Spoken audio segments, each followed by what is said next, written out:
Hey guys! Brad the Browncoat Brony here with the long awaited part 5 of Kiss of the Dark. So, since you guys have been waiting for it for, for quite a while, I'm just gonna jump right in on it. Discovery. When the following day had arrived and the sun was up, the atmosphere of the castle of Canterlot was considerably different. Having business that would impact all of Equestria was routine within the castle grounds. But not like this.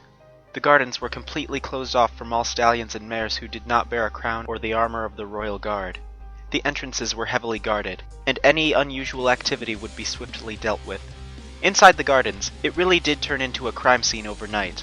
Every little spot was examined, now that it was light again, and the guards went out of their way to make sure that not one clue was left behind, uprooting all the plants to find something that could be worth it to them. They had other things to worry about than the impression it would leave to visitors. In the meantime, there was one pony in the study foyer, dealing with some grave and urgent business of her own. Only one guard was there with her, given that she wasn't the focus of the investigation. It was her least favorite part of the job, but her personal feelings didn't matter in these cases. What needed to be done would be done. Her pencil furiously wrote around the piece of paper, making sure every word showed the magnitude of the meaning behind it. To the mother and father of Eagle Eyes, I regret to inform you that your son is no longer with us. He was murdered while on night patrol in my castle, and the killer managed to escape before we could find her. We promise to do everything we can to right this wrong.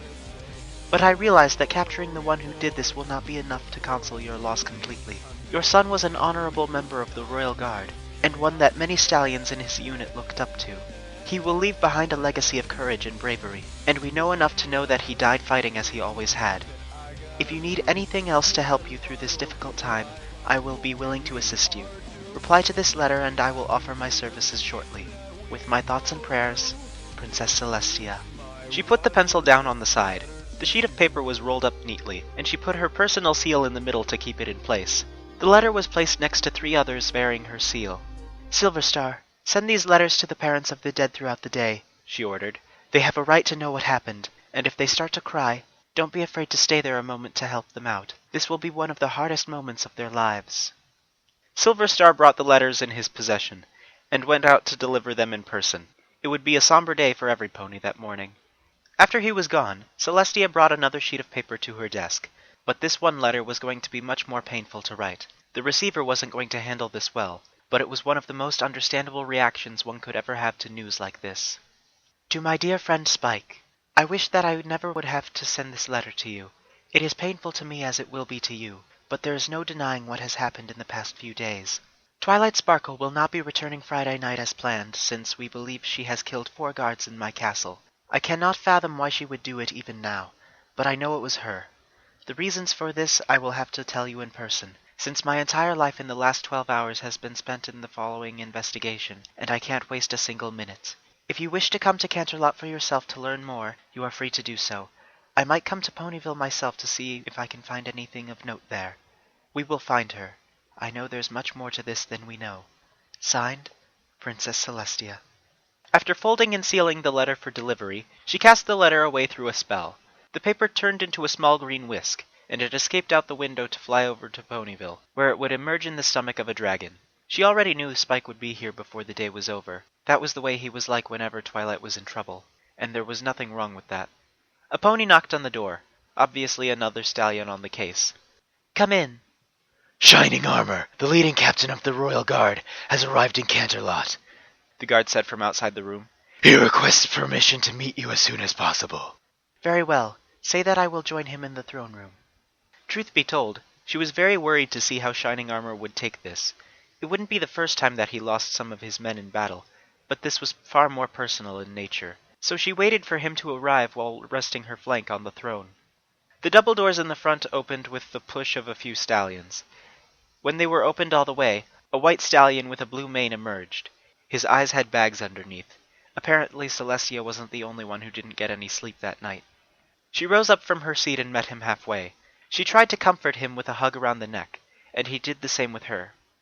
I know, Celestia stated. It's been hard on me too.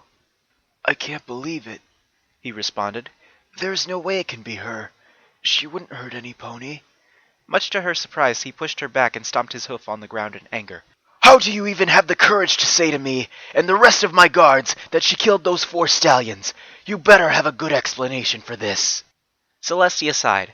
I know it will be tough to listen to what I have to say, but give me a few minutes to explain myself. First of all, we found her slippers and crown at the scene. They were spread out everywhere in the area. In addition, she left behind a purple feather while she was flying away. How do you know she flew away? Because I saw her flying when I looked out a window before I arrived. I didn't get the best glimpse, but I saw enough to know it was her. The pony had a purple coat, wings, and a horn shaped just like that of an alicorn. But it could have been an imposter, or a changeling. You're saying that not only did she kill them, but she ran away. Does that sound like Twilight to you? You might not have been there when it happened, but in the days after your wedding, and before the Crystal Empire was restored, Chrysalis came back and nearly took Ponyville for herself. Twilight and her friends defeated Chrysalis and her changelings, and they're all locked up inside a specially made prison for them as we speak. I would know if any of them had escaped. But... He couldn't find the right words to say. There was nothing he could say that would defend Twilight's honor. He lowered his head, and didn't show any sort of emotion on his face, but his action said everything that needed to be said. Shining Armor, I know there's more to this than... Show me the bodies of the guards. But I can tell you that we know... I want to see the bodies for myself. As you wish. The Princess of the Sun came and led Shining Armor through the twists and turns of the castle. All the while, she silently observed his actions to get a better idea of how he was handling this. He was certainly holding it in. There weren't any tears yet, but she was almost frightened by everything else he was doing. His eyes were narrowed, his hoof steps were practically stomps, and he wasn't wasting a minute to see this for himself. Eventually, they were brought into a room that was practically a chapel. For what, an outsider wouldn't know. But with the way that it was being used lately, it appeared to be something akin to a funeral place. There were rows upon rows of benches, where ponies could observe what was taking place in front. In the front of the room was a podium for the speaker, but it was what was under the podium that brought Shining Armor's attention to it. 4 coffins were placed side by side, all with the lids shut tight.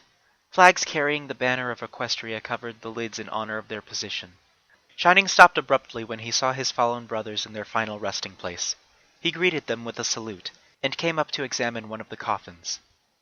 There, he levitated the covering flag off and placed it on the front bench. The lid creaked as he lifted it up with his magic, and that's when he saw the guard with his own eyes.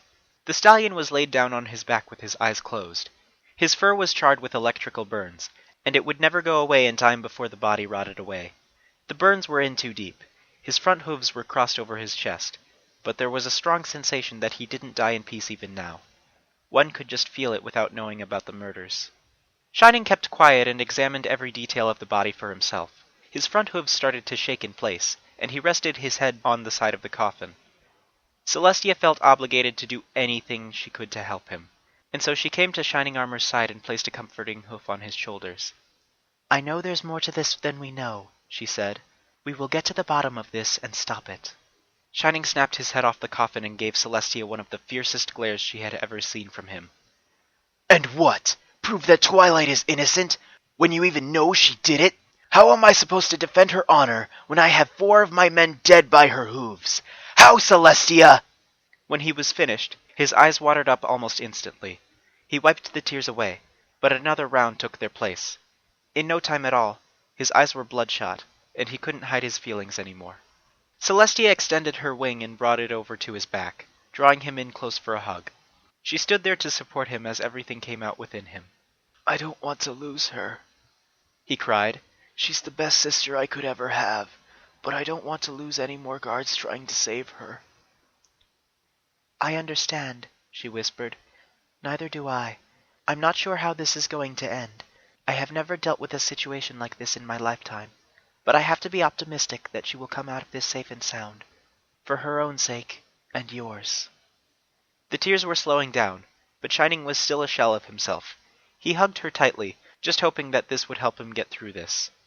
I know she's smart, she mentioned, but promise me that if you find her, you won't kill her. Can you promise me that? That was what I planned to do in the first place, she responded. But where is your wife? She needs to be here for all of this. She had to stay behind to look after the Empire, But she's heartbroken about it too. I had to stay strong for her. I had to. That's why I've been holding it all in. I see. I think you might want to look out for them as well, she said, motioning behind herself. Shining turned around in his spot, and saw that his parents were standing at the back rows of the chapel. His mother had a tissue on her eyes, and the father had a grave look to himself. As soon as he realized they were both here, he ran right to them. He wrapped his front legs around both of them, and they did the same with him. "Please tell me she didn't do it," the mother pleaded. "Please." "You're the captain of the royal guard. Surely Celestia told you that she's innocent, right?" the father demanded to hear. In one of the hardest things he ever had to do, Shining shook his head. "We think we have proof that she did it." The mother gasped, and held tight to her husband. "No! No! Not Twilight!" she cried. "Twilight! My dear Philly!" The father wasn't holding up much better, and he clung to his wife as well. "She couldn't have done it. There has to be some way to prove that she didn't do it. My daughter is not a murderer."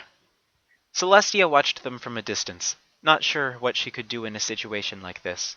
Shining was already explaining to them that there was always a chance that it might have been an accident, or that there might be more to this. Poor Cadence, she thought. She must not be handling this too well like they are. That's why I have to find Twilight. I need to fix this as soon as I can. Before she could do anything else, another guard arrived at the chapel. He came to see Celestia with a message. "Your Majesty, Spike is waiting for you in the courtyard. He says he's here because of your letter. What should I say to him?" "Tell him to stay put. I'll meet him there." The courtyard had almost as much security in terms of body count as it did in the days leading up to the royal wedding. Every platform had a guard watching over it, Pegasi and Unicorn alike.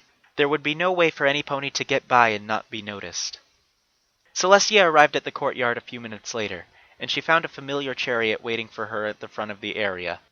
The same chariot that she had given Twilight for traveling wherever she wanted, and she secretly wished that it was Twilight that was waiting for her in that vehicle. But it was not. When the door opened, a baby dragon came out in her place, and he seemed just as miserable as Shining Armor was. When Spike saw that Celestia had arrived, he ran right to her with the letter in his hand, the same letter she sent earlier in the day. "Is it true?" he said, pointing at the letter.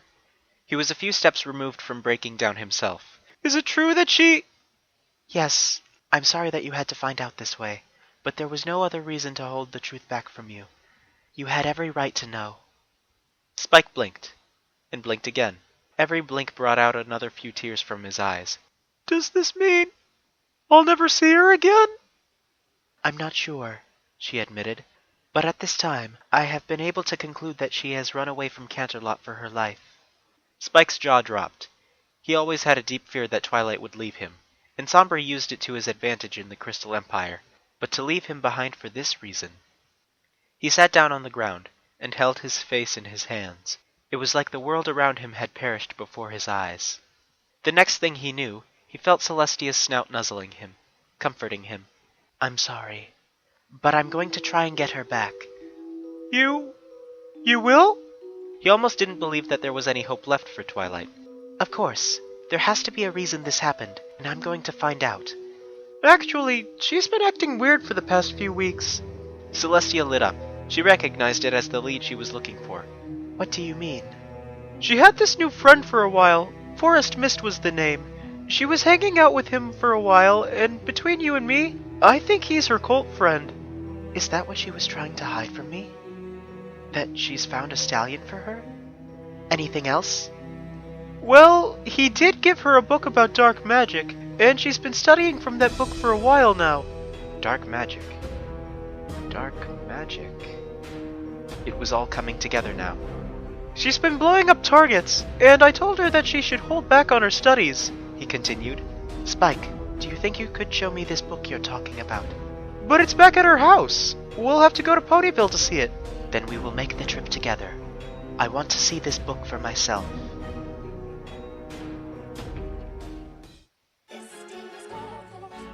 Queen of Shadows. Even when spring grew older with the days, and summer would only be a few weeks away, the everlasting winter that engulfed Sombra's castle grew stronger in power. The snow showers turned back into a blizzard.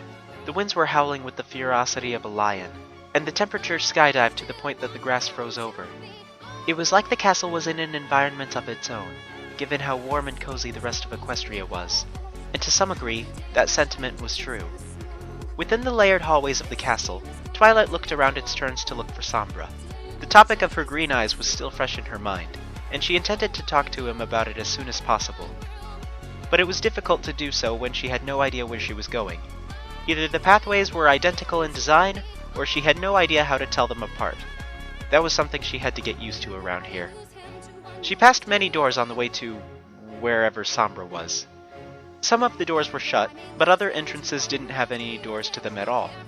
But it didn't look like any of those rooms had anything of note inside. She would occasionally see a crystal stockpile in one area, but that was pretty much it. Then she passed the mother of all rooms, at least for her. Her vision glistened at the sheer beauty of it all, and it was almost like coming home to Ponyville. Sombra had a library of his own, as it turned out. The shelves reached all the way to the high-rising ceiling, and there had to be hundreds, if not thousands, of books in his possession. Most of them were a bit older than the copies she usually carried around, but that didn't matter. They were books all the same. Among the library's floors were plenty of desks and seating areas to enjoy a good book, and the area was even in a more pleasing shade of light purple. All in all, it was an impressive library, 3 to 4 times the size of the one she had back at Ponyville. She went to the nearest shelf and examined what was available to her. This shelf carried nothing but copies of Starswirl the Bearded's catalog, though these transcripts were a bit outdated, but they weren't falling apart at the seams either. She pulled out a book on fire spells, the same one that she used to calm down after she came home following the coronation ceremony. It was one of the easiest Starswirl books to read and understand, and it managed to get her nerves to stop every time. "So you noticed my library?" Sombra said out of nowhere. "I intended to show it to you after dinner, since I thought you would like it." Surprised, she turned around to see Sombra standing right behind her. He was wearing the same armor and cape that he carried around with him at the Empire, though without his crown and facial armor. "Sombra, I didn't hear you coming in," she said, a little startled. "I have a tendency to do that at times. I apologize. But what do you think about this library? It might not be as impressive as the ones you can find in Canterlot, but..." "I love it!" she exclaimed. She put her hooves around his neck and kissed him on the cheek. "I never thought you would have so many books like this. It's great and really thoughtful. Do you have any other books that were lost?" "Plenty. I managed to recover a few books from Starswirl the Bearded that I think you'll find handy. But it's getting close to dusk. We should probably have our dinner now rather than later, and there's something I want to talk to you about while we're eating." "Actually, there's something else we need to talk about. It's something I discovered when I was taking a shower." "There is? What is the matter?" "Well, it's kinda creepy and weird at the same time. After I was done taking a shower, I looked at my reflection in the mirror. I saw that I have green eyes now. I know you have green eyes, but your understanding of dark magic is a lot deeper than mine. Do I still have them?" He shook his head. "I don't see them anymore, and it's my fault for not explaining this occurrence to you earlier. You develop green eyes like that the deeper your skills in dark magic are. That's all there is to it. It will only be temporary for now, but don't be surprised if they become permanent. My eyes are like so all the time, because dark magic is almost everything I know. Does that answer your question?" "I believe so. I thought it might have had something to do with you. You're the only pony I know that has eyes like that." Her stomach interrupted her and rumbled from the lack of food it was getting. It was loud enough for Sombra to hear clear as day. She blushed and covered her stomach up. "I think I'm ready for dinner now." "Yes, even your stomach is saying that. I'm sure you'll enjoy what I have in store for you." He led her through more and more hallways to trot through. They all seemed to be identical to her, with the same black stones and same embedded crystals. But she was starting to pick up on the differences between each of them slowly, like one hallway would have 2 doors while another would have 5 shadow guards. Eventually, she was brought back to the same dining hall that they had enjoyed breakfast in. Her seat was prepared for her already, with a white plate arranged next to a steaming hot cup of coffee. Aren't you supposed to only have coffee in the morning?" "We met for coffee in Ponyville during the evening," Sombra pointed out. "That was when you knew me as Forest Mist still, but I assumed you could have coffee all the time. I find it delicious, and that's why I've been drinking it for 3 days now." "I guess you have a point. It's not the first time I had coffee in the evenings anyways. But that's usually for all-night studies. They took their seats opposite each other on the table. A guard came by Sombra's side, and Sombra mentioned something in his ear.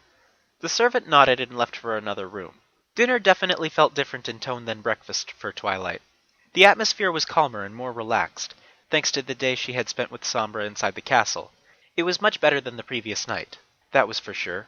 However, there was something still inside her head that wouldn't go away easily, a certain fear she wanted to get rid of once and for all, if this was going to be her new life.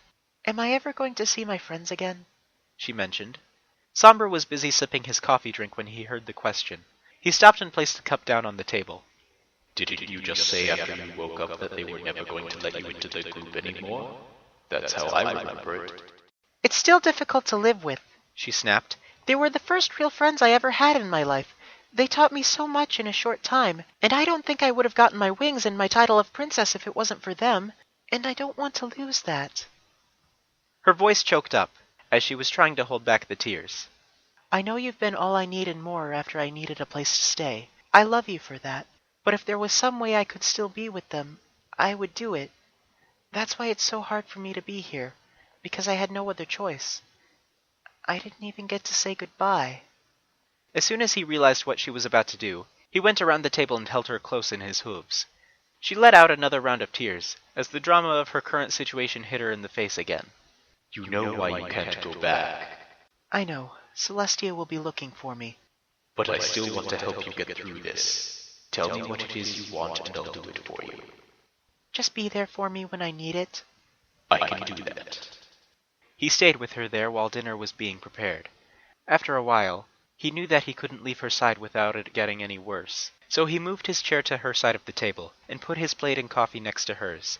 That way, they were always close together. She leaned on his shoulder, the first time she had done that since their carriage ride through the wispy woods. In turn, he rested the bottom of his head on the top of hers. Is that better? He asked. Yeah. She muttered.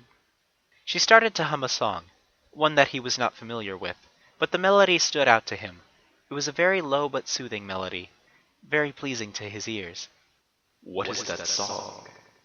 It was a song that my mother used to sing to me in the crib when I was a foal. I liked it for a while, even after I grew up. I can see why. It's a good song.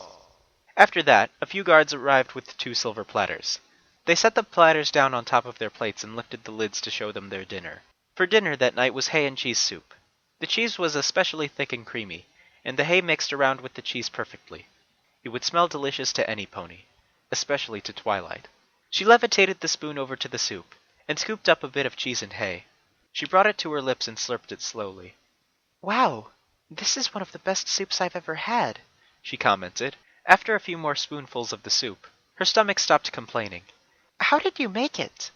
I really do go to Ponyville from time to time to stock up on supplies, Sombra replied. Not very often, but it happens. I bought twice the amount of supplies as usual in the last trip, just in case they point out Forest Mist as your cold friend. I can see that happening. They'll do anything it takes to find out where I am. She kept eating out of her soup, washing the hay down with coffee. It didn't sound appetizing on paper, but it was one of the better meals she ever had. Meanwhile, Sombra ate slower than she did. His attention was brought to certain other things in his mind. He was so close he could feel it. There was no way he could screw up at this point. But the fear that it was still possible that it could all collapse was still present. All he really had to do was play it like he always did. Do it carefully, steadily, and in this case, don't be afraid to go all out. Twilight, there's been something I've been thinking about all day. I wasn't sure if I should be asking this, but given that we're living together, and you're in exile for the time being, I thought it would be the right time to ask the question. She stopped in the middle of another bite. What is it? He took her hoof in his, holding on to it with grace. I don't think it's a secret that I'm still a king. King of Shadows. With his own castle and guards and the makings of an army to protect us. But I've never had a queen in all my years of holding this title. And I don't know any pony more qualified to be the Queen of Shadows. Twilight Sparkle, would you want to be my queen? Twilight gasped when he got out of his seat and bent down on his hindquarters. She wasn't sure if this was really happening. Are you proposing to me? Yes, I love you, Twilight, and I always will. I will protect you from those who would seek to harm you, and to be that shoulder to rest your head upon. But will you accept my proposal? Twilight blinked. It was as if her whole world had stopped around her. But does this mean we might have to fight Celestia in the future? She's going to hate you when she finds out about us. I promise you that it will never have to come to that. She will never find us in this place. It will just be you and me. But it is up to you to say if that will be for the rest of your life. There is no turning back. Twilight forced herself to stop and think about what she wanted. Yes, he was proposing her hoof in marriage, and if there was nothing holding her back, she would have said yes. But at the same time, she felt like there was still an open door to fix all of this, to prove herself innocent, to prove to all of Equestria that one of its most ancient foes had changed and proven himself to be a respectable stallion now. I don't know, she finally admitted. I don't know yet. I want to say yes, but not like this. What do you mean? He demanded. How can you want to say yes, but fail to do so? I want to think about how I should handle all of this. I want more time. But please don't be angry with me. I still love you. He rose up from his hindquarters and brought her in for another hug. I'm not angry with you. I just thought you would have said yes. I really want to be with you, but I know I can still fix this. I guess we'll soon find out. The snowstorm attacked the air below without mercy. The snow was so thick that it was difficult to see more than 20 feet out in front, creating a whiteout effect. Any tracks left behind were covered up almost immediately. No pony should have been out there in those conditions, and yet there were 5 stallions out there, marching through the snowstorm. All 5 of them were covered from top to bottom in heavy coats, and they carried the royal guard armor underneath. Why do we have to be out here? One of them cried out. There's no way anything can be out here. That's enough talk, The leader barked. We were ordered by Celestia to search every nook and cranny of Equestria, and that's what we're doing. If you have an issue with that, you talk to her about it. But there's nothing out here, Another complained. I've been to these mountains before. More ponies die from frostbite coming out here than they do from dragons. From dragons! Enough! You keep marching forward, or I'll strip you of your rank sooner than you can say you quit. And so they pressed forward, looking for anything of note. The wind soared in their ears, almost like a furious animal stalking its prey. It seemed like the only thing to find out there was rocky mountain terrain. Over there! The captain shouted. West of my position! 4 heads turned to the west, and they saw it for themselves. A towering black building that rivaled anything they had seen in Canterlot. It's a castle, The guard noted. but who would have a castle out here? We're going to find out. The captain noted. I don't know who it belongs to, or who's going to be inside. Even if it's empty, it will prove to be a great place for shelter. They approached to the banks of the castle, all ready for what might happen when they arrived. At first, they thought it was abandoned, and then the entrance doors came wide open. A whole unit of shadow guards came out with their swords and spears raised high. They ran at full speed towards the search party, roaring a battle cry at the top of their lungs. All right, gentle colts. It looks like they're wanting to pick a fight. The captain said to them. Do not back down. We have no other plans to fall back on, and it's too hazardous out here to run away. Do not stop until every one of them is dead. The air was darker and thicker inside the castle, from the beginning of nightfall outside. The patrolling guards went to work on lighting every candle inside the walls, making it almost as bright as it did during the daytime. But it was not enough to escape the feeling of heaviness filling Twilight's heart, as she and Sombra came into the throne room. It was the first time she had ever seen this place, but that didn't bother her as much as what she didn't do a few minutes ago. As Sombra approached his self-appointed throne, she couldn't help but fear that he was going to strike back at her in some form, probably with bitter words if she had to guess, but he didn't do anything of that sort with her.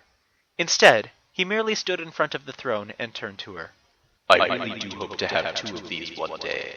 I wouldn't mind carrying the rank of prince with you as the Princess of Ponyville, if that's what it takes to be with you, but I can't force my will on you. At least not yet. I realize that, and I feel bad about it. She admitted. It's not a no, but I don't know what the answer is right now.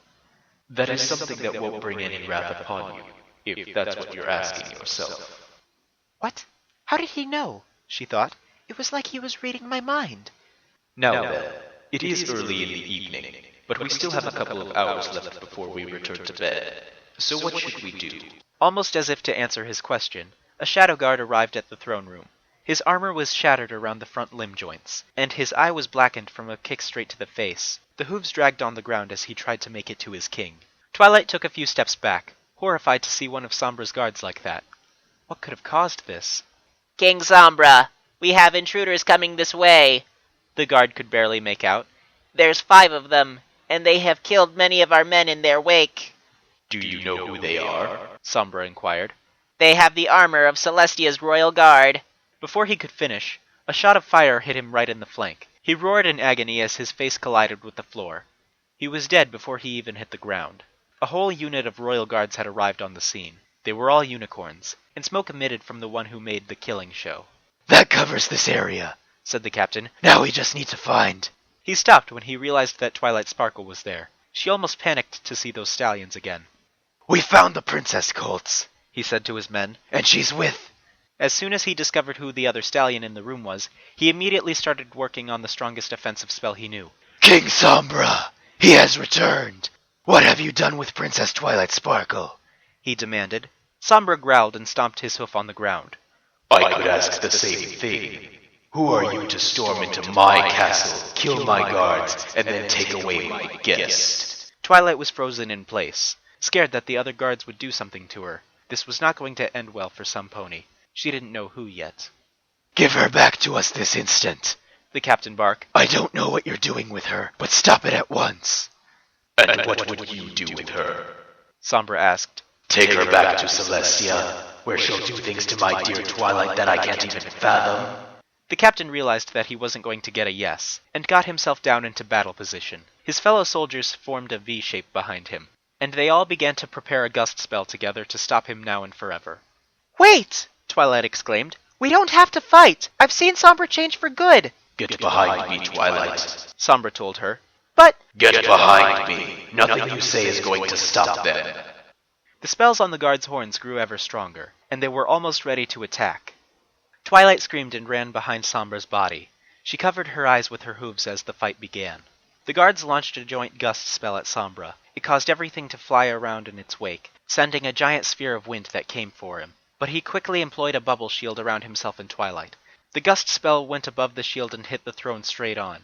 It almost came off its foundations, but it managed to stay in place. Sombra responded by gathering his own offensive attack. His horn glowed dark with magic, as he readied a spell that would end them in one turn. The guards kept firing small light streaks at Sombra while he prepared the spell, but the shield kept him untouched. Even as they brought themselves closer to him step by step, the shield never quivered from their joined efforts. Twilight uncovered her eyes to witness nothing but chaos around her. The wind gusts disheveled everything in the throne room but the throne itself, and she saw all the light spells deflect off the shield. But she caught Sombra struggling to keep up both the shield and his counterattack. If she let the shield die, there was a possibility that she might get hit by a stray strike, and she didn't want to see Sombra die either.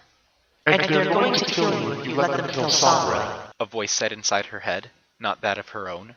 They want to hold you accountable for killing 4 guards. You know Celestia will never forgive you for murder, even if it was just an accident. And to hear that you took shelter with him of all ponies, she will always hold it against you. You're right, she mentally responded. Celestia will never believe my story. So she employed a second, stronger layer to the shield. But it wasn't purple like her magical aura was. Instead, it was as black as Sombra's magic. Sombra realized what was going on around him, as the strikes were coming nowhere close to him. Thanks. I needed that. He smiled. She's helping him out, a guard cried out. Ignore that for now, shot back the captain. Our priority is King Sombra. We will deal with her betrayal later. But by then, it was too late. Sombra was finished with his spell. His horn beamed with a force that shook the ground beneath all of them. The shields came crashing down on their own, giving him an open lane to face the intruders. What happened next, Twilight could only catch glimpses of. The sound of wind echoing in her head, with the force of a spell being released. Flashes of dark light all around her vision, if dark light even existed. The sound of guards screaming in pain, a sound that would never stop haunting her. And finally, seeing 4 bodies smashing hard against the stone walls, hearing bones break and lives end. When it was all over, Twilight got up and saw that 4 of the guards were all dead around the throne room. Only one survived, and he was heavily damaged. His horn was chipped forever, and he was the youngest unicorn of the bunch. He saw that the rest of his brothers were dead. It proved to be too much for him, and he almost cried in the agony of it all. Then he realized that Sombra was looking straight at him. The guard ran out of the castle for his life, never stopping until the castle was a speck out in the horizon. That left Twilight and Sombra there, all to themselves. Twilight took a look at the 4 slaughtered stallions that Sombra had finished off, and the magnitude of what she had done hit her. She played a part in the deaths of 4 more innocent ponies, and it wasn't by accident that time. Maybe she could fall back on the excuse that she had done it to protect Sombra, but she had tried for so long to convince herself that there was a way to prove both their innocence. Now, she didn't have that luxury anymore, and she had cast her lot with him, not even realizing what she was doing before it was too late. Tears poured down from her face like a faucet. She could barely think at all, and every feeling was that of pain and agony. Her body collapsed flat on her belly, and there was nothing she could do to ease the pain away. Then she heard the sound of footsteps coming over. She looked up and found Sombra standing in front of her, with the most gentle expression she had ever seen. It was almost as if being there for her, not scowling her at all, was enough to take away the burden. I'm sorry you had to see that. It had to be done. But I believe we know that Celestia will do anything to ensure that you're captured or dead by now. She's going further to see to that than I pictured. I thought she loved me. Twilight cried. I know I was guilty, but at the very least she could have given me a trial or something. Anything. I'm sorry to break this to you, but the princess in reality is much different than the one you thought you knew well. But once again, I remind you that I will never leave your side whenever you've done something wrong. As she has. Twilight smiled and ran to his embrace. She gave him the deepest kiss she had ever given another pony in her life, as she grew to see him a lot differently. Celestia had betrayed her. Everything she ever had in Equestria was dead and buried, and all she had to hold on to was one of the most vicious enemies in her past. You told me that you were holding off on an answer because you wanted Celestia to see our love, or something like that, Sombra said.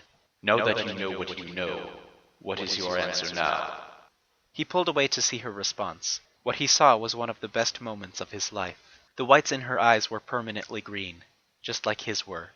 But more than that, purple mist emerged from them, as every thought and every resistance against his influence was finally gone.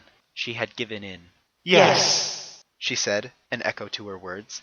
Yes, I will be your queen. But you must understand that this will burn that bridge away for good. Celestia did that herself when she tried to kill me, she stated coldly. And your friends will never see you again as long as they live. If I can't even hide in here without dealing with Celestia's guards, it's hopeless to go someplace like Ponyville where everything's out in the open. They will understand, and you're all that I have left. And I love you. Sombra grinned widely, and kissed her once more. She returned the favor, and the new couple were lost in the other's arms. His plan was complete at last. The surviving Shadow Guards were gathered around into the throne room. Almost a whole third of them had perished in the Royal Guard offensive, but it was still an impressive show of force for some pony in exile like Sombra. They were arranged in 2 sections, much like that of a wedding, and the red carpet was left completely open for some pony to traverse down.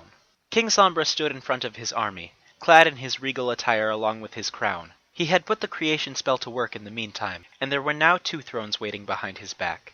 It was one of the best things he had ever made with that spell. Resting on the 2nd throne was a crown for some pony else, its curves and jewelry suggesting that it was made for a queen. He came forward to his audience of the guards, speaking with a voice almost as loud as the royal Canterlot voice. My fellow guards of the Shadow, this day marks a landmark occasion in the history of our growing Shadow Empire. For tonight, I will have our first queen to join me on the throne. She is a pony I deeply respect for her intelligence, magical ability, and pure beauty. She is one that will never leave us no matter what, and one that will rule over all of you in the years to come. Fillies and gentle colts, Twilight Sparkle. All the stallions turned to the entrance, where Twilight Sparkle arrived. Her hooves were clad in silver armor, and her neck had a neckplate covering it whole. A dark purple cape went over her backside, coming down to touch the floor behind her. Her coat's fur was darker than it had ever been, and huge puffs of purple mist came out of her eyes. She smiled to see her stallion waiting for her at the end of the carpet. It was proving to be one of the sweetest moments of her life as she went down to see him. All of the guards bowed before her, showing the bride in a sense of respect that used to only go to Sombra for the last few weeks in that castle. Twilight joined Sombra near their respective thrones at the top of the carpet. Both of them couldn't have been happier as they shared the stage together. Twilight Sparkle, You know how much I adore and love you. You are the best mare I have ever met, and I ask you to join me on my throne.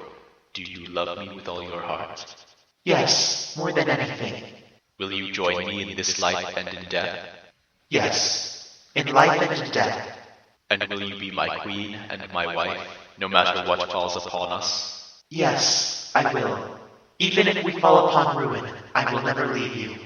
Then you are officially my Queen of Shadows.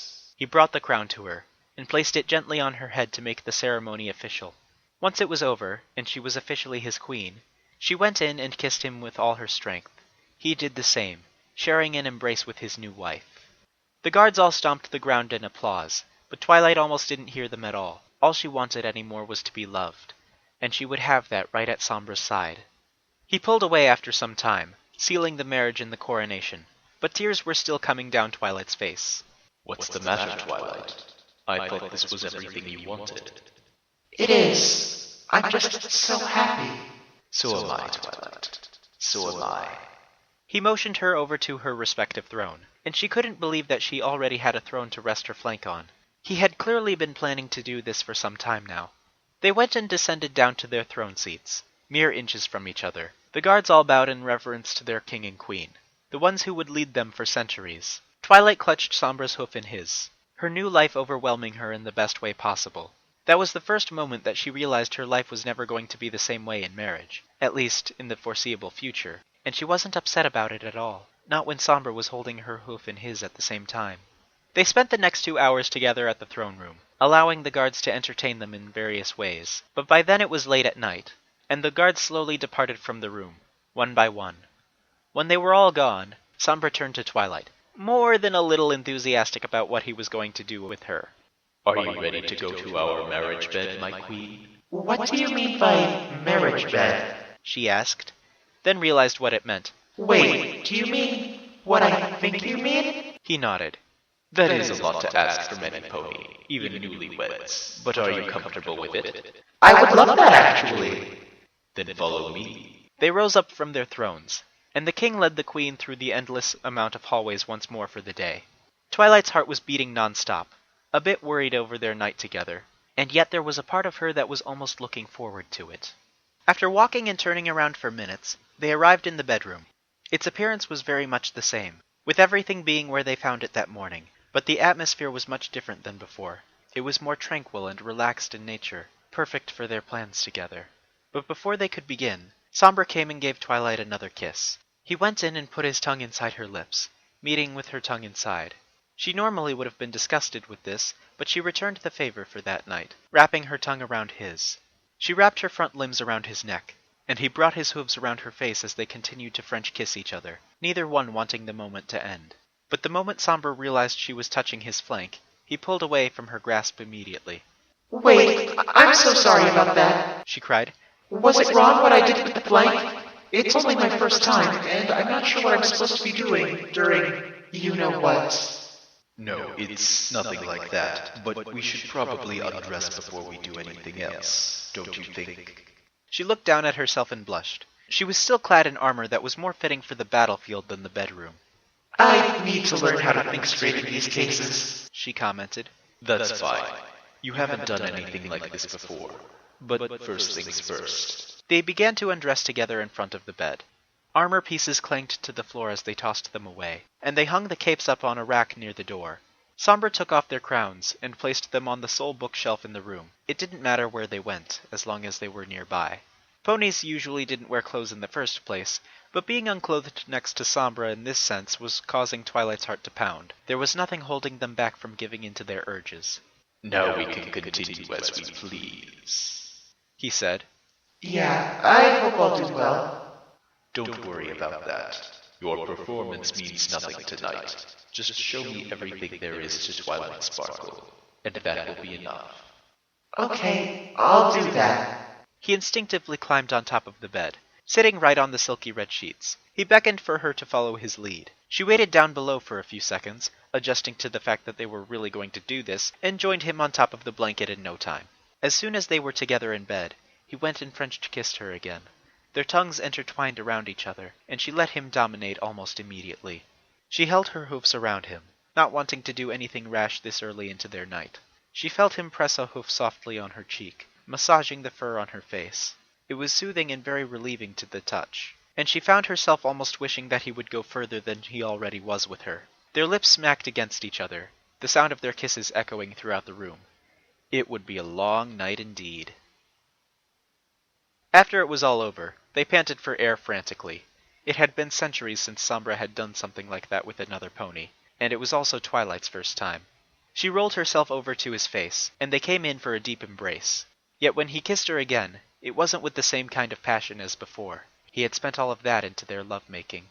How did you enjoy your first time, Twilight? He breathed. That was amazing, she exclaimed. Do you think we could do it again tomorrow night? I really liked it. As you wish, but I think that's enough for one night. Yeah, I wasn't planning on doing it again. He smiled and nuzzled the side of her face with his snout. She giggled and tickled the side of his stomach in response. That got a laugh out of him, and he pulled away to escape her clutches.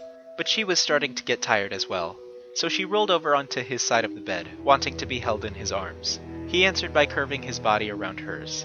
That brought his belly to touching her back. Then he brought his front hooves around her sides, bringing them to her belly. He gave it a good massage, eliciting a quiet moan from Twilight. I can tell that we're going to be here for a while, he said, and I also know that we're going to be doing this frequently. And that begs one question. Have you ever thought about having a child? A child? You mean you want me to be a mother? I wouldn't mind it. You would be such a wonderful mother, with your wise understanding of magic and everything else. His hooves touched her belly, bringing his idea into light. And he would learn from the best. We both have horns, so he would likely be a unicorn. Wouldn't that be great? You would be like his teacher, teaching him everything you know by heart. She smiled at the thought, taking the role that Celestia had in her life for years. Only this time, she would never abandon her student like Tia did. I think that's a great idea. And with the King and Queen of Shadows, wouldn't that also make him a prince? Or a princess if she was a filly? Exactly. He would be the one to take our place when the time comes. Or perhaps we would always be there for him. I'm over 1,000 years old, and I suspect you will live as long as I have. Yeah, I guess you're right. I want to be there for him. Her eyelids shut tight, and she fell asleep almost immediately. The day's events had caught up to her. He kept his body enveloped around her, and brought the sheets above them with his magic. It wouldn't be much longer until he was asleep too. Everything had worked out flawlessly for him. He had a new wife and queen, one that would show undying loyalty for him as he would for her, and she would never turn her back to Celestia's support again. That bridge was gone at last. Oh yes, it was all going in his favor, and things would only get better for him in the coming days and weeks. Or so he thought.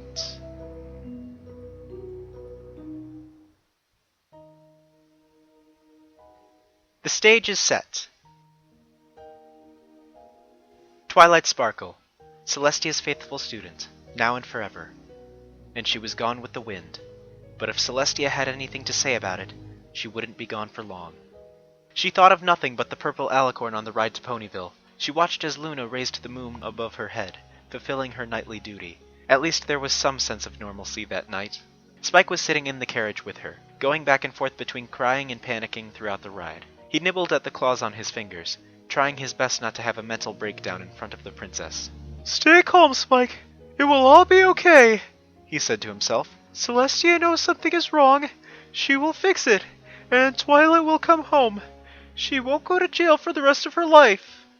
Celestia wished she could say something to Spike, but she didn't speak a word in the end. There was no telling where this trail would lead. Maybe Twilight really was guilty. Celestia couldn't tell at that point in time.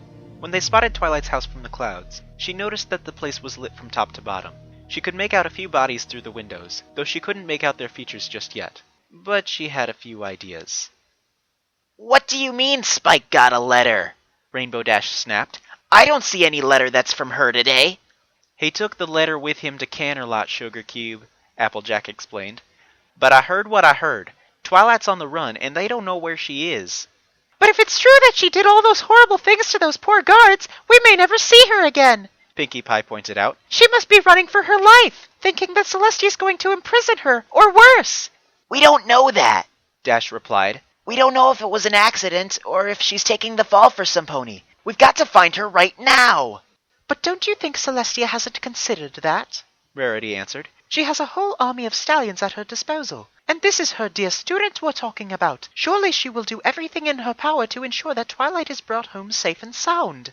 In the midst of the arguing back and forth, a simple cry punctured the air. At first, no pony could hear it. Pinkie Pie turned around and tried to find the pony crying. It came from Twilight's bed, and its head poked out of the blankets. She walked up the steps and came to the side of the bed. Her hoof patted the pony's head softly, doing whatever she could to comfort her. I'm here for you, said Pinkie. Twilight will be back soon when she realizes that Celestia will always take her in. The pony's head emerged from the blanket. Her cheek fur was completely drenched in tears. But is it true that there's 4 dead cards in Canterlot? Asked Fluttershy. Pinkie frowned and slowly nodded her head. That's what she told Spike in the letter. I'm really sorry. So even if she's innocent and it was just an accident, there's still 4 dead ponies, and their parents must be heartbroken. More and more tears came down her face, and she buried her face in the pillow. Pinkie came over and draped her front limbs over Fluttershy's shoulders. Anything to comfort her friend would help. Eventually, Fluttershy's cries grew so loud that every pony in the room noticed it. They all dropped the argument in the middle, and surrounded Fluttershy in bed. Rarity pressed a hoof on the yellow Pegasus's forehead and felt the signs of a fever on her skin. Poor Shy, she moaned. She's not taking this very well. None of us are, Applejack pointed out. But there's no sense in mourning now. We have to keep our heads up if we're gonna get out of this. At that moment, the front door opened up. All 5 ponies turned to see who was coming in. Their spirits soared when Spike walked inside. It almost gave them the slimmest of hopes that Twilight was back with him, but his grim face suggested it was not the case. Instead, Celestia was the princess that came in the door. Their hearts sank where they stood, and it was only going to get worse from there. As soon as Celestia was inside, Rainbow Dash flew up out of the bed and came in the princess's face. Tell me that Spike was wrong, she begged. Tell me that there aren't really 4 dead guards, and Twilight is just taking an extended break over in Canterlot. Please, you're the only pony to make it right. Celestia shook her head. I really did write that letter to Spike. I'm sorry to tell you all of this, but I believe that Twilight is on the run for murdering those guards. Rainbow's wings stopped flapping, and she lowered herself to the ground. Her head drooped down to the floor, and she was utterly defeated in spirit. For the rest of them, it only proved to dampen their hopes for Twilight. Fluttershy gripped the pillow and poured even more tears into the case, and Pinkie held onto her tightly to stop it. But she had tears of her own that she tried to withhold. Rarity nearly fainted to hear that the worst of her fears had come true, and Applejack brought her hat over her chest. It can't be true. It just can't be. I know it is hard to believe, Celestia stated, but I am going to save her in time. There is something I came here for. Spike, bring out the book you mentioned to me in Canterlot. How is a book going to help us? Dash complained. You'll see for yourself. Spike went over to the study desk, where the book on dark magic still rested. He struggled to pick up the heavy collection of pages, but Celestia picked it up with her own magic before he tripped over himself to bring it to her. She examined the book's cover for its title and flipped through all the pages, from the front cover to the back. As she read over it, she shook her head at the sight. Spike, tell me something. How did she obtain this book again? Forest Mist gave it to her. He said it was a long-lost book that he recovered from a ruined library in the forest. And he was the one who was dating Twilight before she disappeared, right? Right. That could be what she was hiding from me. Maybe she had her own reservations about his character. The rest of the elements of harmony looked at each other in confusion. Even Fluttershy of all ponies. You mean she was dating and she never told me? Rarity shrieked. I could have helped her out with restaurant reservations, and... Oh, dear me. I'm sorry. I feel so ashamed for getting carried away like that. I forgive you, Celestia said. Spike, has she been practicing from this book in the past few weeks? Yeah, she thought it was a really fun book to read, and we've been holding target practices out in Ponyville. And have there been moments where she has lost control over herself and left a trail of destruction in that period? Spike blinked. You have no idea. She destroyed the entire range that one time, and she caused a whole tree to trip over in the park. It's just as I feared. She shut the book and threw it in the middle of the room, right in front of Applejack. The Earth Pony jumped back and the book just barely avoided her. They all had no idea what was bothering Celestia as she turned away from them. She stomped her hoof on the ground and caused the floor around Spike to rumble. He fell back on his tail, surprised to see her so angry. Stupid, stupid, stupid, she complained. He played her like a violin. Who played her? What are you even talking about? Celestia came to face them, and gave the group the grimmest look she had ever given another pony in this century. I think I know who the pony was that did it. They brought themselves closer to her. Yes? Based on everything I've collected from this book and Spike's answers, I believe that King Sombra has returned to Equestria, and he's the one behind all of this. What? They all questioned in unison. How in the hay do you know it's King Sombra? Applejack questioned. Twilight killed him back in the Crystal Empire with that big ol' explosion. But there's enough evidence around us to prove that he has returned. Do you want to hear my explanation or not? They nodded. They wanted to know as soon as they could. It all started over 1,000 years ago, at the peak of Starswirl the Bearded's time in Equestria. There is no account of his final days, and that was by my doing. No pony needed to know how he went out, and information was easier to withhold from the general public back then. He discovered the field of dark magic one day, and much like he did all of his life, he grew curious about this new field of magic. All of his time for 3 months went into writing this book. She brought the book up to her face to illustrate. 1,000 copies were transcribed at my request, and there would have been more copies printed, had things ended differently. But one day, he came to my throne room with a request. I said that there were few things I would refuse to a unicorn that had altered the study of magic as sweepingly as he did. But I saw something in his soul that day. His eyes were green, and purple mist came out of them. I asked if it was an effect of the spell, and he spoke to me with a voice that was not his own. He said to me, "You could say that." Then he tried to kill me where I stood, using the dark spells he had learned. He moved with the soul of some pony else. The Starswirl I knew was gone. I had no choice but to put him down, much to my regret. He was the only pony that could come close to Twilight's raw ability. Luna and I investigated what happened to him to warrant this kind of behavior, and that's when we found out something about this book. She flipped to a certain page, the one that talked about the mind of dark magic. We soon learned that the mind of dark magic, as he put it, was not what he made it out to be. He imagined it as an animal that needed to be tamed, and could be tamed with enough practice. But it wasn't anything like that at all. Instead, it turned out that the mind of dark magic was King Sombra himself. When you open yourself up to dark magic, you open yourself up to his influences, and eventually, Starswirl the Bearded had practiced it long enough that he opened the door to allow Sombra to control his mind whole. And before Starswirl's mind was gone, he would occasionally lose control over his body and destroy everything around him, just like Twilight has done. And given what happened in that garden, it was strangely familiar to any room that Starswirl had destroyed in his wake. And everything that Spike has seen Twilight do is just like those occasions when Sombra controlled Starswirl. Everything points to the theory that Sombra has returned, and he has chosen Twilight to be his victim. The air was sucked out of the room. One could hear a pin drop, it was so quiet. Every jaw was dropped to the ground. But why her? Pinky finally asked. Have you not learned from the time when discord broke your spirits? If one element of harmony is broken, all of the elements are useless. You need all 6 of them to work, and he most likely had chosen her because she was an alicorn as well. If he can bring an alicorn to work for him, he stands a much better chance of defeating me. They could barely say anything. Even Applejack, the most logical pony in the group that was not named Twilight, could barely believe what was happening in front of her. It felt like their whole world was destroyed before their eyes, and they had lost their friend forever. And then it got worse. Some pony knocked on the door. "Princess Celestia, open up! An urgent message for Her Majesty." Celestia opened the door, and another Royal Guard Pegasus waited for her at the doorstep. Go on.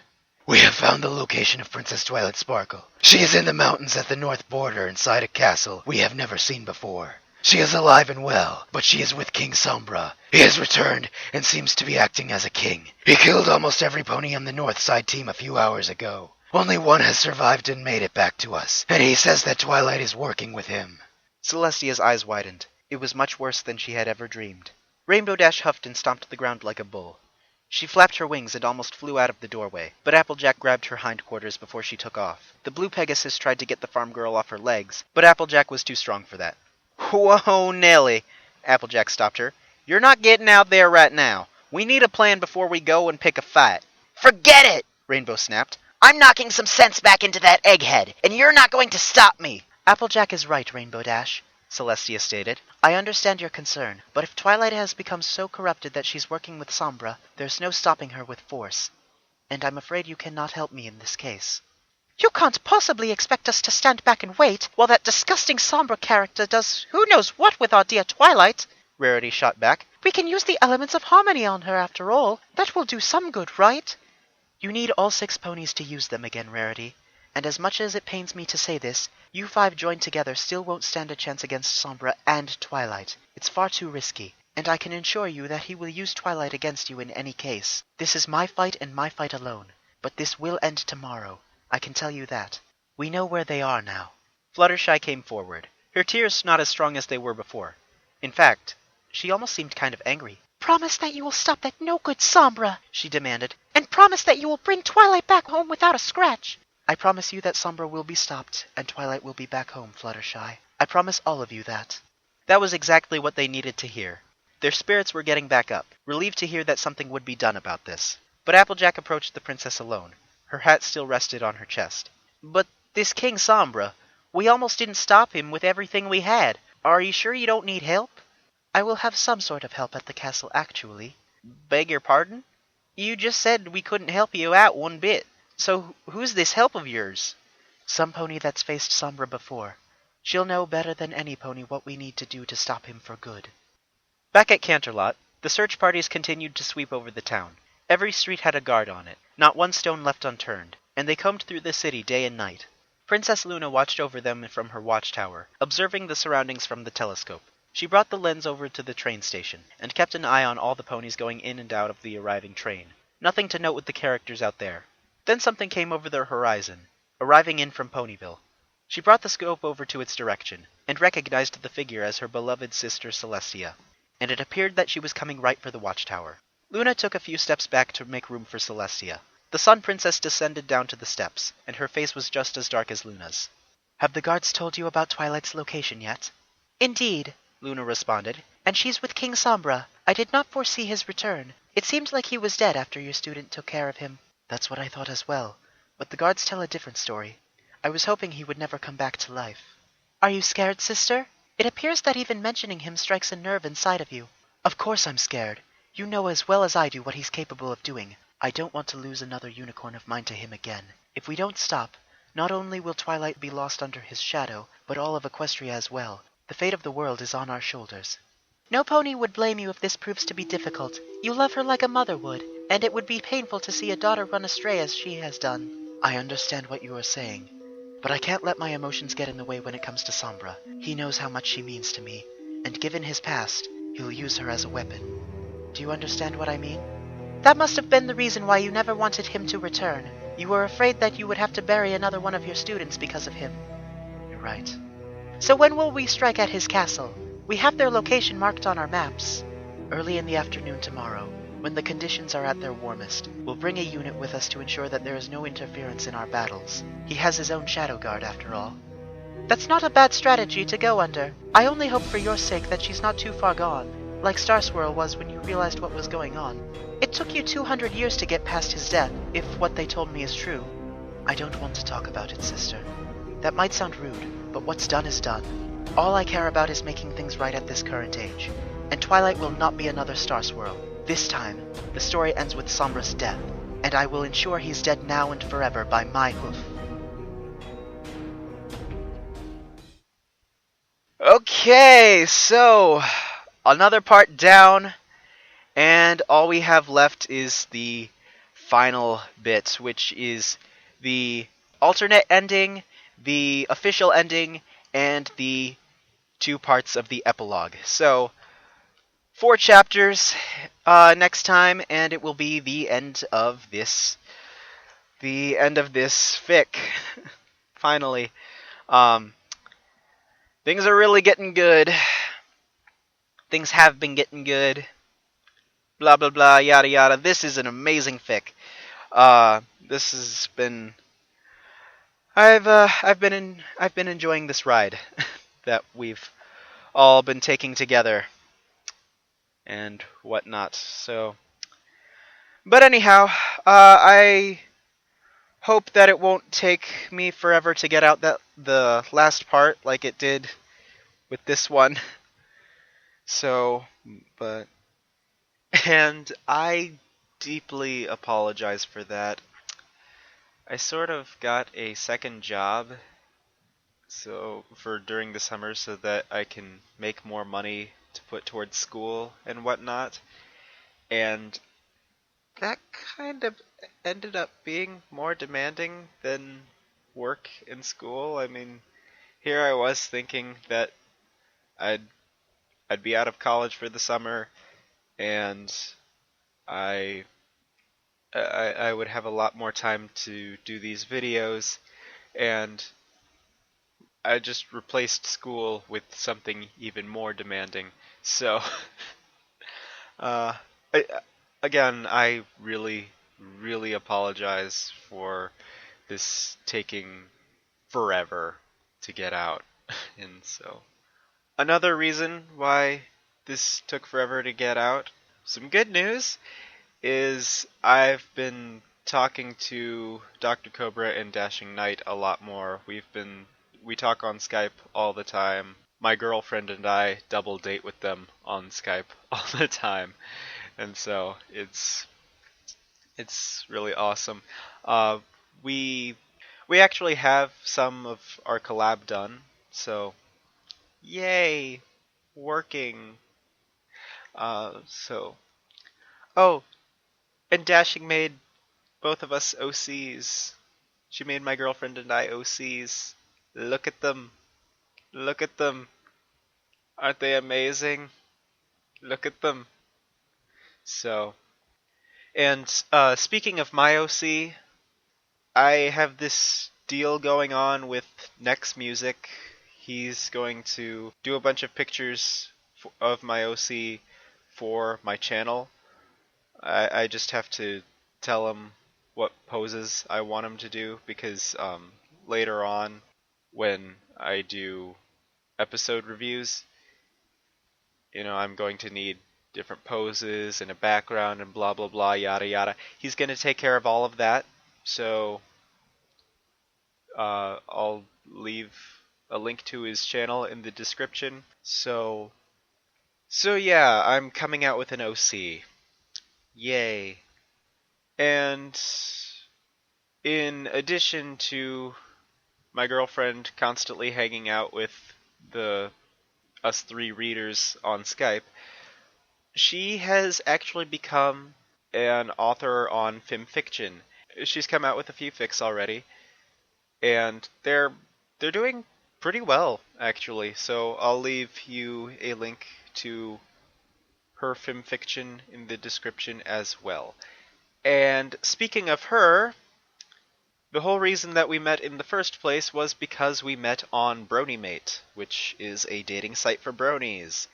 And so I am shamelessly advertising Brony, because I feel like I should. I told you guys a while back that I had an account on Brony and that you guys should go look me up. But since I'm taken, sorry. But I can at least give you the link to Brony so that you guys can go find your own Brony love life. So aside from that, you guys, I just have a few more announcements. A couple of repeat announcements from both my subspecial and my update vid. I'm not taking requests anymore because my schedule is so full that I don't have time to... my reading schedule is so full that I am good for at least a year. So I'm not going to be taking requests for quite a while. I'm sorry about that, but I can't. Other repeat announcement, I started up a Patreon, so if you guys want to support me there, you can. And then 2 last bits of information. 500 sub special. 500 sub special. I'm not going to do a 500 sub special. Instead, I'm going to do a 600 sub special because we're almost at 600. So when we hit 600, I'm going to do a 600 sub special instead. And I'm not entirely sure what I'm going to do for that. I have a few ideas. I might do something with Epic Dash. I might do something with Dr. Cobra and Dashing Knight. I might do something by myself. I have a few ideas, but I'm not quite sure what I'm going to do yet, so I've got about 15 to 20 subs to think about it. So, and then finally, I am sending in auditions for Obab Scribbler's radio play, No Place Like Home, and I'm getting those out to her and whatnot. So, and I've worked with her before, so she might take me, she might not. You know, it all depends on whether or not she finds better people than me. So yeah. But anyway, so thank you guys for your patience, and I really, really hope to get part 6 out to you really soon. Hopefully it doesn't take me like a month and a half or so to get part 6 out to you guys. I really want to get done with this so that I can move on to one-shots. get back to doing one-shots. But anyway, so with that, you guys, I'm out. Peace. And the area was... Oh, okay. And the area was in and the area was in an even more bleh. And the area was even in a more pleasing shade of light purple. Fuck. There was no way he could. There was no way.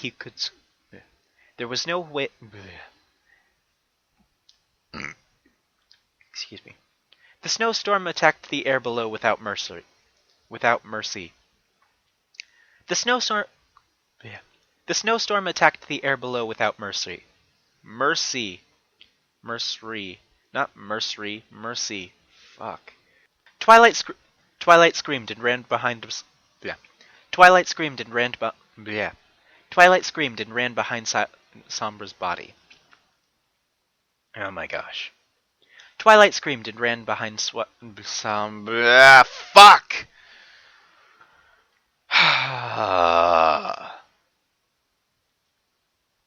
At first, nobody could hear.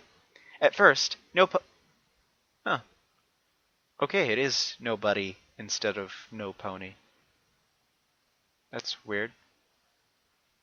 Okay, I'm changing it to no pony.